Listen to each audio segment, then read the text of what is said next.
We have several major developments on this ongoing story tonight. First, as you mentioned, AG Letitia James announcing those two high-profile attorneys who will be leading this independent investigation. This as the latest woman to come forward to accuse the governor of inappropriate behavior. She's calling him a megalomaniac who created this toxic work environment. We're also looking into what liability New York State may be looking at in these cases.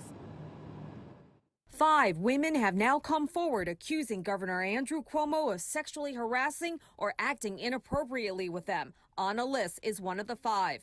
He approached me and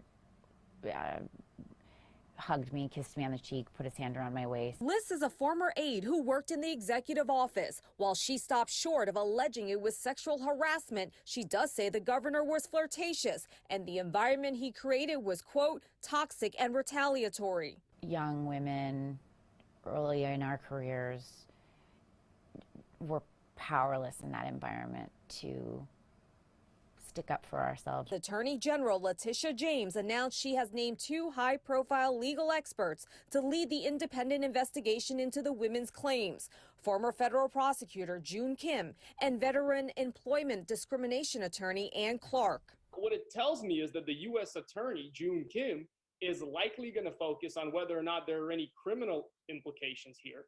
And the employment discrimination attorney will likely focus if there are any civil implications here. Dmitry Shaknovich is a professor at John Jay College of Criminal Justice and is an experienced litigator in employment law. The governor could be subpoenaed. If there is some indication that the governor's lawyers are receiving that this may go down a criminal path, they may have to reevaluate whether or not they can allow him to testify. At least one of Cuomo's accusers, Charlotte Bennett, says she reported the governor's alleged behavior to his chief of staff. If there is a reoccurrence and if others in the state knew about this, then at that point, it's possible that the state would have to hold some accountability. And while the chorus of calls for him to resign continues to grow, Cuomo says he's not going anywhere. There is no way I resign.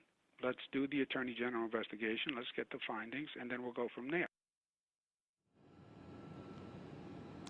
Yeah, and another note about one of those lead investigators, June Kim. If his name sounds familiar, it should, because he is a former federal prosecutor who worked for the U.S. Attorney's Office in Manhattan. He was involved in several high-profile prosecutions, including that into former Assembly Speaker Sheldon Silver.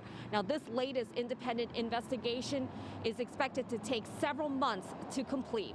We're live outside the governor's Midtown offices tonight on the east side. I'm Shirley Chan, Pix 11 News.